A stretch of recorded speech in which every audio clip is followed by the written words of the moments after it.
Bonjour à tous.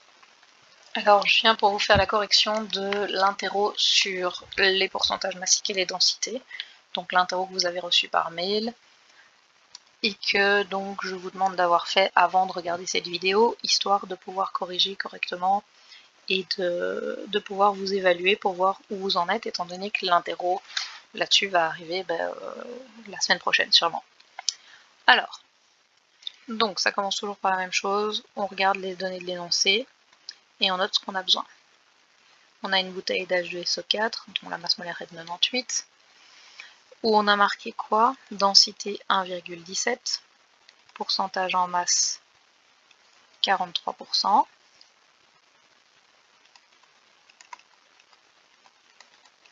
On vous demande de trouver la concentration molaire et la concentration massique en acide, de calculer le volume de la solution,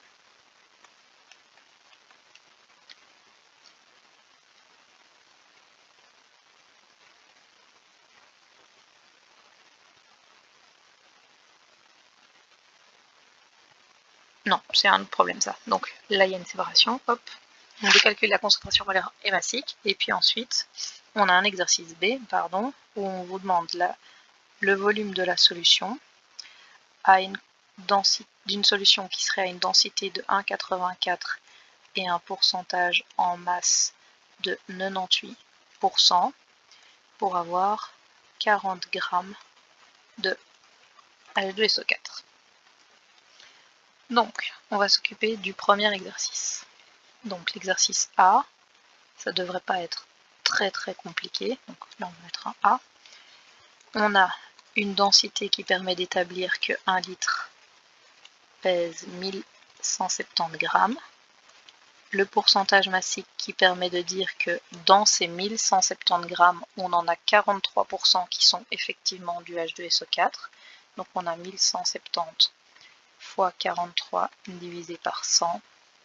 On a donc 503,1 grammes par litre. Ça correspond à gamma, divisé par la masse molaire, 5,134 mol par litre. Ça correspond à la concentration molaire. Donc le 43%, si je redessine et que je symbolise votre bouteille qui fait 1 litre, ce litre pèse sur la balance 1,17 kg, et de ce 1,17 kg, on en a en gros plus ou moins un peu moins de la moitié, donc 43%, c'est du H2SO4 et le reste c'est de l'H2O. Le reste c'est 57. Donc ça revient bien à dire que comme c'est un pourcentage en masse, j'ai 43% de la masse qui est effectivement du H2SO4, ce qui revient à trouver mon 503,1 g. Alors pour l'exercice B, alors à première vue il a l'air plus compliqué. Donc qu'est-ce qu'on a comme données? On a une densité. La densité permet de dire que 1 litre pèse 1840 grammes, d'accord? Et on a un pourcentage massique de 98%.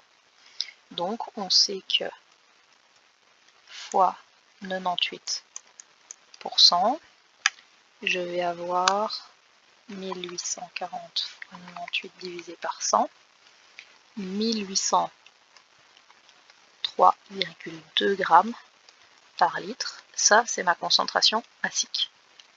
Qu'est-ce qu'on demande, nous? On demande quel est le volume dans lequel on va trouver 40 grammes de H2SO4. Donc, il y a deux possibilités de volume en gros.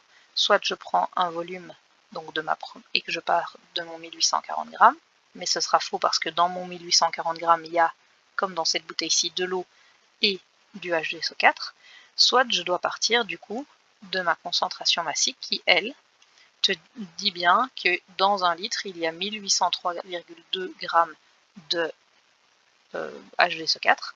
Donc si je fais gamma est égal à la masse sur le volume, et que je cherche et que j'isole le volume que j'ai besoin pour avoir 40 g de H2SO4 pur sur 1803,2 g par litre va être de 0,022 litres, soit 22 ml. Donc je vais prendre 22 ml de cette bouteille, qui est à 98%, et j'aurai exactement 40 g de H2SO4 à l'intérieur. Alors ça c'était pour le premier exercice.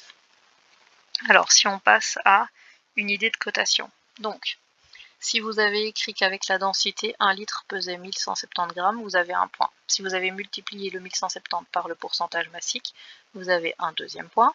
Si vous arrivez à trouver la concentration massique qui est correcte de 503,1, vous avez 2 points. Et la concentration molaire, vous en avez 2, donc ça nous donne 2, 4. Un exercice A qui est sur 6. Et ici, même chose, donc on a un point pour ça. Fois 98, 2 points. 3 points pour gamma, et alors ensuite vous avez 2 points pour le 0,022 litres ou le 22 ml au choix, et vous avez un point pour l'écriture de cette équation-ci, même si les valeurs de 40 g et 1803 n'étaient pas bonnes. Donc admettons que le 1803 qui est ici n'est pas bon, mais que vous avez fait le bon calcul, mais forcément votre 22 n'est pas bon, mais vous avez quand même un point pour l'écriture de la formule. Donc ça fait 2, 4, 5, 6, ça fait 7, ça fait une question 1 sur 13. Alors, la question 2. On dissout 50 g de chlorure de césium dans 50 g d'eau. Alors, déjà, il faut trouver le césium dans votre tableau périodique. Alors, si je ne me trompe pas, il est au bas de la première colonne.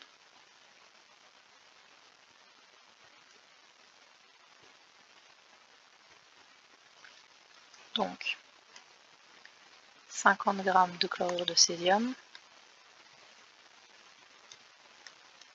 CSCl, 50 g, dans 50 g d'eau, et on vous donne la concentration molaire.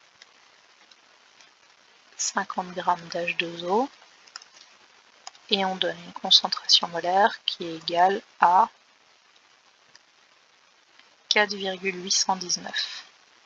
4,819 moles par litre.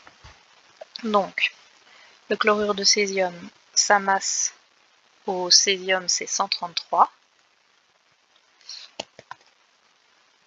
Alors, on vérifie dans le tableau périodique la valence du césium.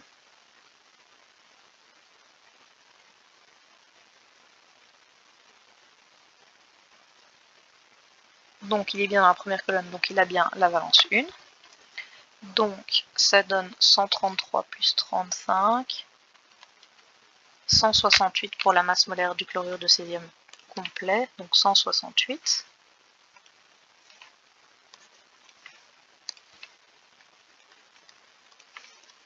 Qu'est-ce qu'on vous demande? On demande quel est le volume de la solution. On demande la concentration massique, la densité et le pourcentage massique de la solution.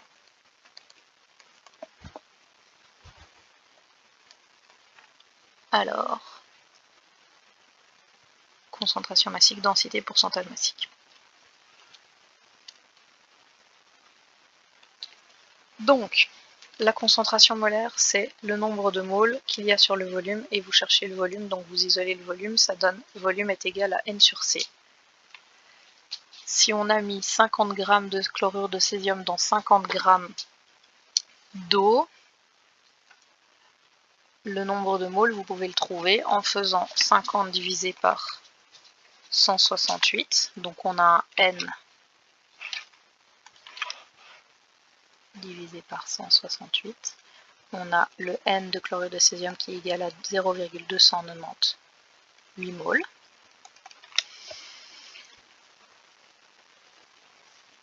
Et vous incrustez ça dans cette formule-ci. On trouve donc que le volume est égal à 0,298 moles divisé par la concentration molaire, 4,819 moles par litre. Le volume est donc de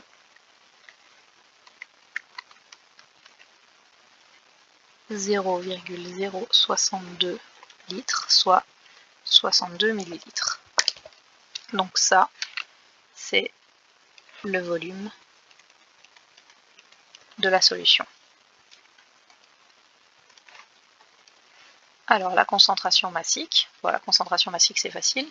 Pour trouver la concentration molaire à partir de la concentration massique, on fait diviser par la masse molaire. Donc dans ce sens-là, on va faire l'inverse. Ça donne 4,819 fois 168, 809,592 grammes par litre. Ça, c'est la concentration massique. Alors la densité maintenant. Qu'est-ce qu'on sait à propos de la densité? On sait que la densité, c'est la masse volumique de la solution sur la masse volumique d'H2O. La masse volumique de la solution, on sait que c'est la masse de la solution sur le volume de la solution. On sait donc que la masse de la solution, c'est ce que va peser une fois que j'ai mélangé tout ça. J'ai mis 50 grammes et 50 grammes, donc ça va peser 100 grammes sur 0,062 litres.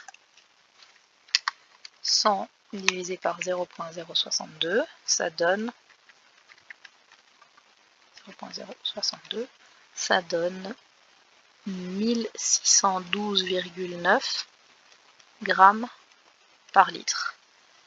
La densité, c'est donc 1612,9 divisé par la densité, la masse volumique de l'eau dans les mêmes unités, c'est-à-dire que si je suis en grammes par litre ici, je vais diviser par 1000 grammes par litre, donc la densité est égale à 1,61. Et enfin, le pourcentage massique. Le pourcentage massique, c'est la masse de soluté divisé par la masse de la solution. J'ai mis 50 g de césium sur 100 g de solution totale. Ça fait donc un pourcentage massique de 50%. Alors, au niveau de la répartition des points, donc, on a 2 points si vous avez trouvé les 62 ml, 2 points si vous avez trouvé la concentration massique, 1 point si vous avez trouvé la masse volumique de la solution, et 2 points si vous avez trouvé la densité, et encore 2 points si vous avez trouvé le 50%, ce qui nous amène à 1, 2, 3, 4, 5, 6, 7, 8, 9.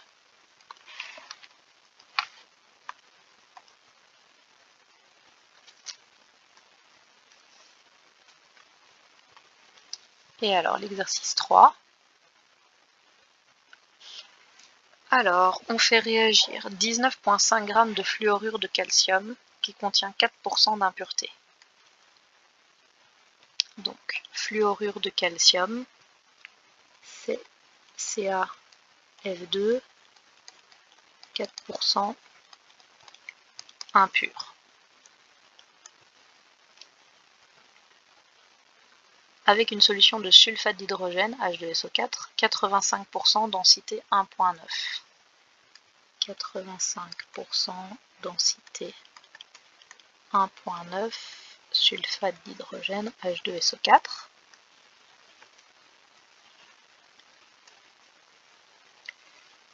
Alors, on demande le volume d'H2SO4 utilisé.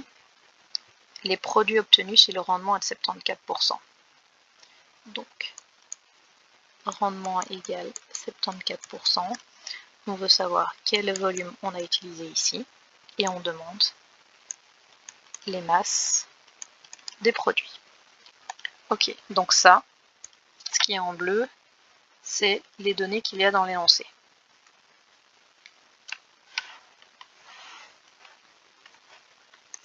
Donc, c'est de la stochio. Pour pouvoir faire de la stochio, il faut une réaction chimique. Donc, en premier, je vais le mettre en orange comme ça. On fait la différence entre ce que vous devez trouver et ce que vous devez décoder dans l'énoncé. Donc, ça fait du CaSO4 plus du HF. Il faut 2 HF pour avoir les 2 H et les 2 F qui sont de ce côté-là. Ensuite, première étape, écrire pondéré. Deuxième étape, ah oui, j'ai oublié de mettre, c'était combien de grammes? 19,5. Donc 19,5 grammes. Donc, troisième étape, trouver un nombre de moles. Donc, CaF2, c'est 40 plus... Alors, la masse molaire du fer... Non, c'est pas le fer, c'est du fluor.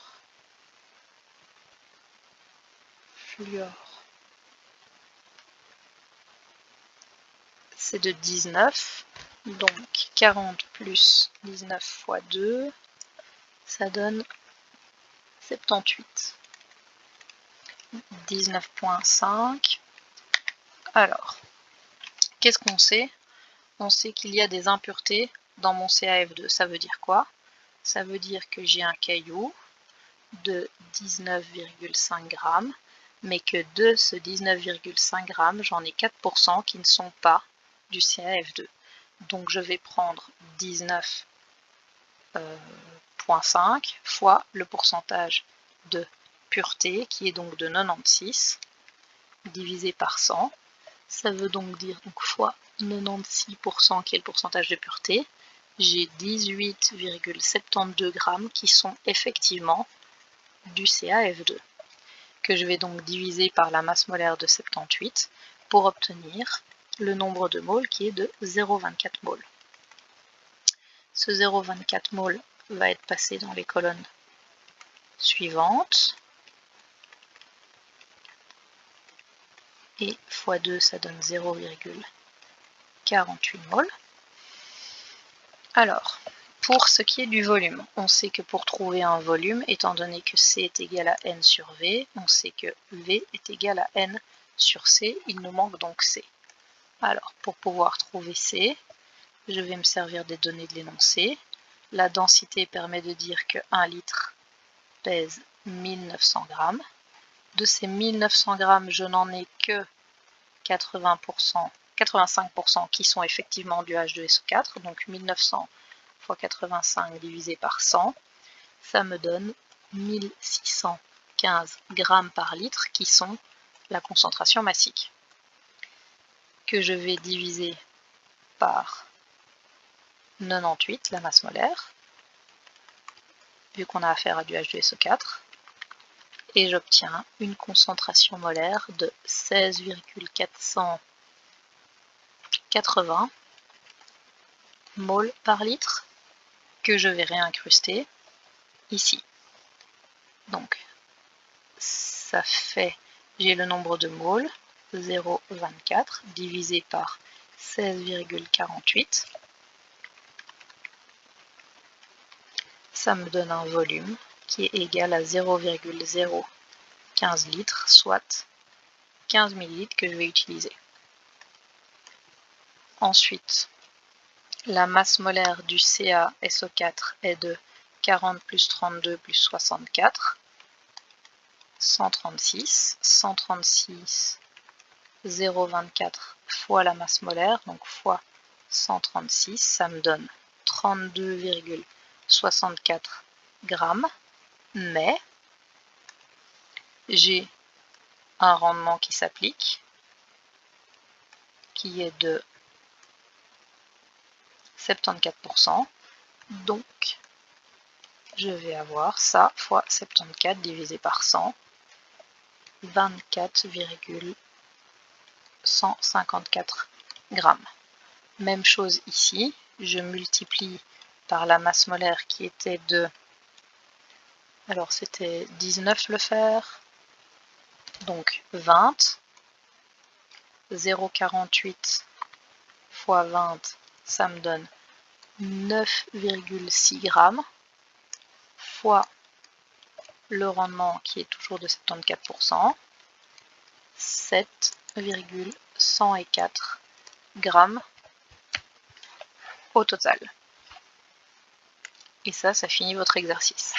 Alors, si on se répartit au niveau des points, on a un point si vous avez multiplié la masse par 96%, 1 point si du coup vous avez fait votre calcul correctement et que vous avez la bonne réponse, et 1 point si vous avez 0,24 mol.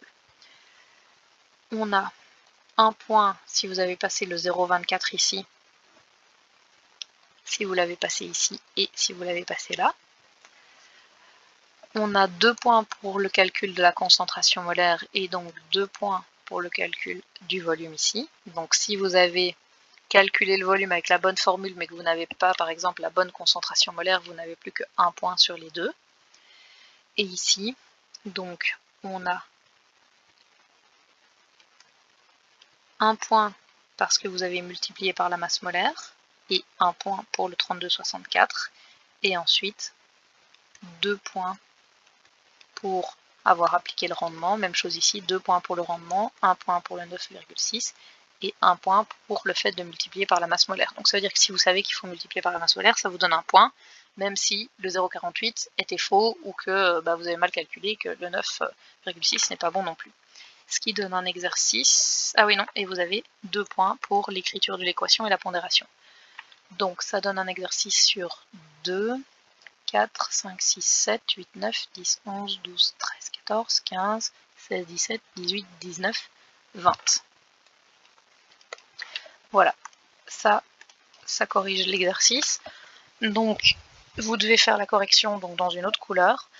Et eh bien, je récupérerai vos feuilles pour regarder la semaine prochaine. Donc, s'il y a des points sur lesquels il faut que j'insiste, parce que voilà, il y a vraiment des grosses parties ou des gros points de matière qui n'ont pas été compris. Voilà, d'ici là, portez-vous bien, prenez soin de vous et on se voit la semaine prochaine.